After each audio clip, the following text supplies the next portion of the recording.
প্রশ্নটা হলো, আমি বাংলাতে সব উত্তর ঠিকঠাকভাবে লিখি, সব পড়েছি, কিন্তু 5-এ পুরো 5 পাচ্ছি না, অর্থাৎ সম্পূর্ণ নাম্বার পাচ্ছি না। কেন এমন হয়, কি করলে পাবে সেটা বলবো। এখন আমি রয়েছি অনেকটা উপরে, ঠাকুরনগর প্ল্যাটফর্মের একদম ওভারব্রিজ থেকে আমি একটা জায়গাতে যাচ্ছি, তো তোমাদের জন্য ভিডিওটা তাই শ্যুট করলাম। প্রচুর কমেন্ট পেয়েছি ভিডিওর নিচে যে আমি কেন বাংলাতে পুরো নাম্বার পাচ্ছি না। এটা মূলত মাধ্যমিক, উচ্চ মাধ্যমিক, একাদশ সবার জন্য। তো এক্ষেত্রে বিষয়টা বুঝতে হবে তুমি কোন ধরনের প্রশ্ন অ্যাটেন্ড করছো তার উপর অনেকটা নির্ভর করে 5 পাচ্ছ না কেন। হাতের লেখা বানানের উপর খানিকটা নির্ভর করছে, আর উত্তর লেখার গুণগত মানের উপর নির্ভর করছে, আর হচ্ছে হাতের গতির উপর নির্ভর করছে। এক একটা বিষয় আমি তোমাদের ক্লিয়ার করে বলি। প্রথমটা হচ্ছে, দেখো তোমাদের প্রশ্ন নির্বাচন।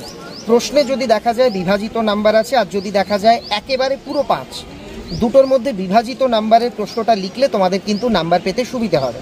ধরো কে কাকে বলেছে, কেন বলেছে, উক্তির কারণ, 1 + 1 + 3, এই প্রশ্নতে পার্ট মার্কিং থাকলে তুমি এই প্রশ্ন যদি অ্যাটেন্ড করো নাম্বার এক্ষেত্রে বেশি উঠবে। আবার যদি দেখা যায় একবারে 5-এর একটা কিছু লেখা, তাৎপর্য লেখো, এরম প্রশ্ন অ্যাটেন্ড করলে সেখানে কিন্তু 5 নাও দেওয়া হতে পারে যদি না তুমি ঠিকঠাকভাবে লেখো। আবার উল্টো দিকে এমন প্রশ্ন থাকলো যেখানে বলো যে চরিত্র বিশ্লেষণ করো, তুমি 6-7টা পয়েন্টে চরিত্রটা বিশ্লেষণ করে দিলে কিন্তু পুরো নাম্বার পেয়ে যেতে পারো। এটা হচ্ছে প্রশ্ন নির্বাচন, বুঝতে হবে। এবার এখানে একটা কনফিউশন হতে পারে। ধরো তুমি দুটো প্রশ্ন রয়েছে, একটাতে বিভাজিত নাম্বার, একটাতে গোটা 5। তুমি বললে সম্রাট স্যার বলেছে বিভাজিত নাম্বার লিখলে পাওয়া যায়। তুমি হয়তো সেটা তোমার অতটা ভালো রেডি নেই, তা সত্ত্বেও তুমি অ্যাটেন্ড করলে, কিন্তু সেখানে নাম্বার কম আসবে। তাই এখানে তোমাকে বুঝতে হবে যে কোনটাতে তুমি বেশি কমফর্ট ফিল করছো, যেটা বেশি ভালো পারো সেটা লিখবে। দ্বিতীয় জিনিসটা, তোমাকে খুব সুন্দরভাবে উত্তরটা শুরু করতে হবে। 5-এর প্রশ্নের উত্তরের মধ্যে যদি তুমি কোনো কোটেশন, সেই গল্প, সেই কবিতার প্রাসঙ্গিক ব্যবহার করতে পারো, এটা ভালো হবে। পয়েন্টগুলো আলাদা কালিতে লিখলে ভালো হবে।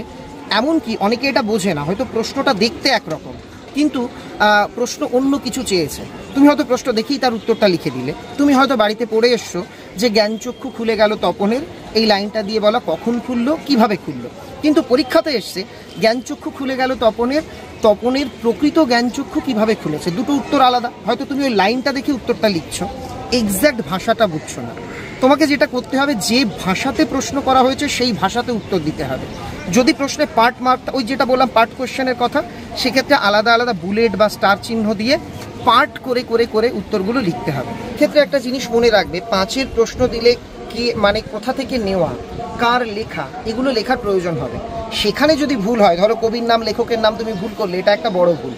অনেকে এরকম লেখে, কবি মানিক বন্দ্যোপাধ্যায়ের লেখা অমুক গল্প থেকে নেওয়া হয়েছে। মনে রাখবে, গল্পর লেখককে লেখক বলতে হবে, কবি বললে হবে না। অর্থাৎ তুমি লিখতে পারো বিশিষ্ট সাহিত্যিক মানিক বন্দ্যোপাধ্যায়ের লেখা অমুক জায়গা থেকে নেওয়া হয়েছে। তুমি কবিতা যাদের, তুমি লিখতে পারো বিশিষ্ট কবি অমুকের লেখা অমুক কবিতা থেকে নেওয়া হয়েছে।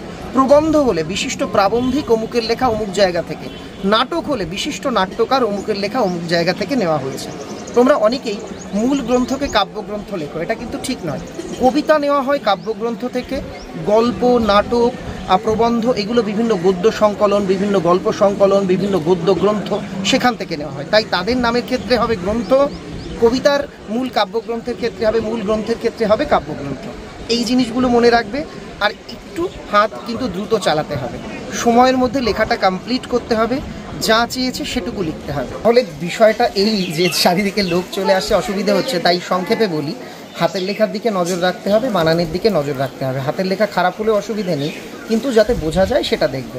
টু দ্য পয়েন্ট আনসার নেবে, পার্ট লিখবে, পার্ট মার্কস করা আছে। এরম কোশ্চেন, যে কোশ্চেনগুলোতে পার্ট মার্কস আছে, সেগুলো অ্যাটেন্ড করলে তুমি বেশি নাম্বার পাওয়ার দিকে এগোবে। একদম ঠিকঠাক উত্তর লিখবে, প্রাসঙ্গিক কোটেশন দেওয়ার চেষ্টা করবে, আর উত্তরের শেষে নিজের একটা মূল্যায়ন বা একটা আলাদা প্যারা চেঞ্জ করে তোমার কি মনে হলো সেটা যদি লিখে দিতে পারো ভালো হয়। যদি এটা না পারো, এটা স্কিপ করলেও চলবে। এভাবে লিখলে আমার বিশ্বাস তুমি ভালো নাম্বার পাবে। তোমাদের সবার জন্য অনেক অনেক শুভেচ্ছা রইল। সবাই মন দিয়ে পড়ো, আর তোমাদের স্যারেরা যেভাবে লিখিয়েছেন সেই লেখাগুলোকে অনুকরণ করে লেখার চেষ্টা করো। আমার বিশ্বাস তোমরাও 5 পাবে।